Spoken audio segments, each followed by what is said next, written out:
இன்றைய வேளாண் ஆலோசனை நேரத்தில் கோயம்புத்தூர் தமிழ்நாடு வேளாண்மை பல்கலைக்கழகம் வழங்கும் வேளாண் மண்டலங்களுக்கான வேளாண் ஆலோசனை.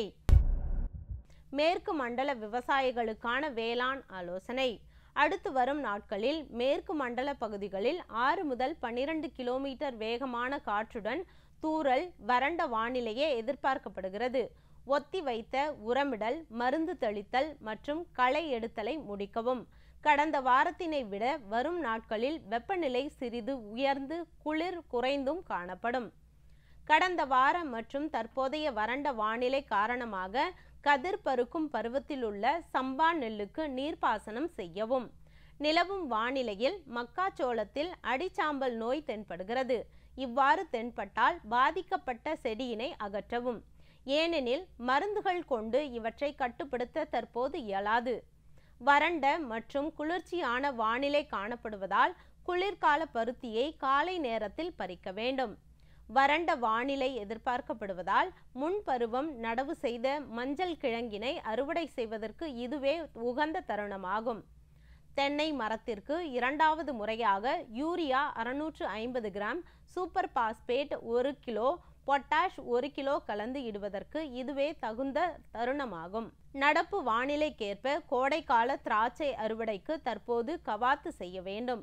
பருவமழை காலங்களில் தொடர்ந்து மழை பெறப்படுவதாலும் புதிதாக முளைத்து வரும் புற்களை கால்நடைகளுக்கு கொடுப்பதாலும் செம்மறி ஆடு, மாடு மற்றும் கறவை மாடுகளுக்கு குடற்புழு நீக்கம் செய்யவும். காவிரி டெல்டா மண்டல விவசாயிகளுக்கான வேளாண் ஆலோசனை. தற்போது நிலவும் வானிலையின் காரணமாக நெற்பயிரில் இலை சுருட்டு புழுக்களின் அறிகுறிகள், அதாவது சுருண்ட இலைகள், வெள்ளையான சுரண்டப்பட்ட இலைகள் குறிப்பிட்ட அளவில் தென்பட்டால் மழை நின்ற பின் 1 ஏக்கருக்கு கார்டாப் ஹைட்ரோகுளோரைடு 50% SP 400 கிராம் அல்லது ப்ளூபெண்டிமைட் 20% WG 50 கிராம் மருந்தை 200 லிட்டர் தண்ணீரில் கலந்து 1 ஏக்கருக்கு இடவும். வாழை மரங்கள் காற்று மற்றும் மழையால் சாயாமல் இருக்க வாழை மரங்களுக்கு முட்டு கொடுத்து பாதுகாக்கவும்.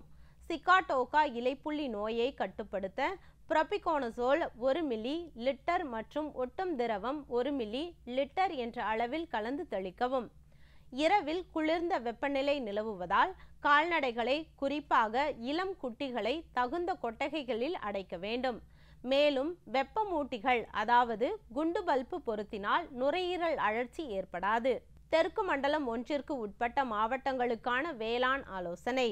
மழை எதிர்பார்க்கப்படுவதால் உளுந்து விளைந்த பொருளை உடனடியாக இயந்திரம் மூலம் அறுவடை செய்யுமாறும், அறுவடை செய்த விளைபொருளை நிழலில் நன்கு உலர்த்தி பாதுகாப்பாக வைக்குமாறும் கேட்டுக்கொள்ளப்படுகிறார்கள். உளுந்து மற்றும் மானாவாரி பயிர்களில் வேரழுகல் நோயை கட்டுப்படுத்த ட்ரைகோடெர்மா விரிடி 2.5 கிலோவை 250 கிலோ தொழு உரத்துடன் கலந்து வேர் பகுதியில் 1 ஹெக்டருக்கு இடவும். மேகமூட்டமான வானிலை மற்றும் இலை ஈரப்பதம் ஆகியவை நெல்லில் குலை நோய்க்கு சாதகமாக உள்ளது. 1 ஏக்கருக்கு கார்பன்டசிம் 50 WP 500 கிராம் அல்லது ட்ரைசைக்ளோசோல் 75 WP 500 கிராம் என்ற அளவில் நோய் தொற்றினை கண்டறிந்த பிறகு தெளிக்க வேண்டும். தெற்கு மண்டலம் 2ற்கு உட்பட்ட மாவட்டங்களுக்கான வேளாண் ஆலோசனை. தக்காளி. பூக்கும் மற்றும் காய்க்கும் பருவத்தில் உள்ள காய்கறி பயிர்களுக்கு நுண்ணூட்டம் உரமிடுதல் நல்ல பயனளிக்கும். காய்கறி பயிர்களுக்கு நுண்ணூட்டத்தை நீர்ப்பாசனம் வழியாக விடுதல் அல்லது இலை வழியாக தெளிக்கவும்.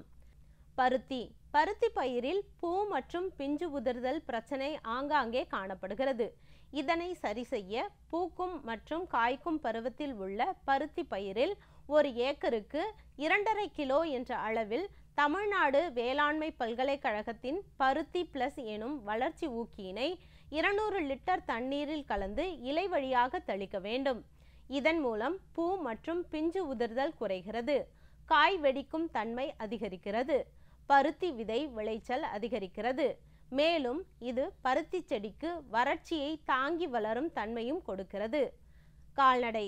நிலவும் தட்பவெப்ப சூழ்நிலையில் தங்களது கால்நடைகளுக்கு காணை நோய் வர வாய்ப்புள்ளது. இந்நோயிலிருந்து தங்கள் மாடுகளை காப்பாற்ற விவசாயிகள் ஜனவரி மாதத்தில் அருகில் உள்ள கால்நடை மருத்துவரை அணுகி தங்களின் மாடுகளுக்கு கால்காணை வாய்க்காணை நோய்க்கான தடுப்பூசி மருந்தினை போட்டுக்கொள்ளவும். மலை பிரதேச மண்டல விவசாயிகளுக்கான வேளாண் ஆலோசனை. உருளைக்கிழங்கு பயிரில் இலைக்கருகள் நோயை கட்டுப்படுத்த நடவு செய்த 45, 60 மற்றும் 75 நாட்களில் 1 லிட்டர் தண்ணீரில் மேங்கோசெப் 2 கிராம் அல்லது குளோரோதலோனில் 2 கிராம் என்ற அளவில் இலை வழியாக தெளிக்க வேண்டும். மழை இல்லாத நேரங்களில் தெளிக்க வேண்டும்.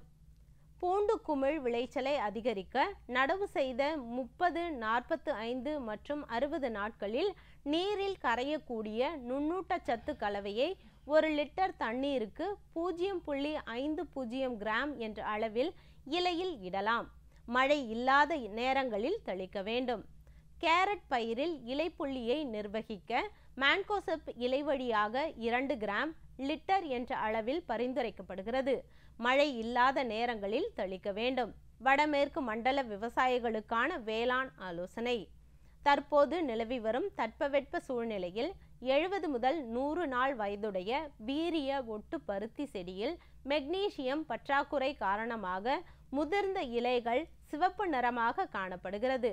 இதனை நிவர்த்தி செய்ய மெக்னீசியம் சல்பேட் 0.5% என்ற அளவில் 15 நாட்கள் இடைவெளியில் 2 முறை இலைவழி தெளிப்பு செய்ய வேண்டும்.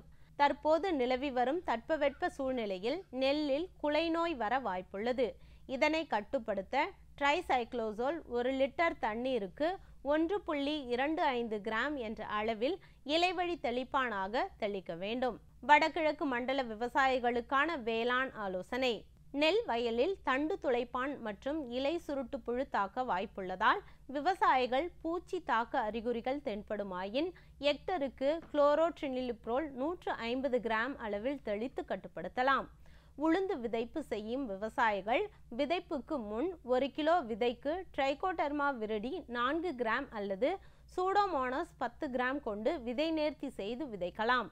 விவசாயிகள் நிலக்கடலையில் தண்டழுகல் நோயை கட்டுப்படுத்த ட்ரைகோடர்மா விரிடி 2.5 கிலோ ஹெக்டர் என்ற அளவில் 250 கிலோ தொழு உரத்துடன் கலந்து மண்ணில் இடலாம்.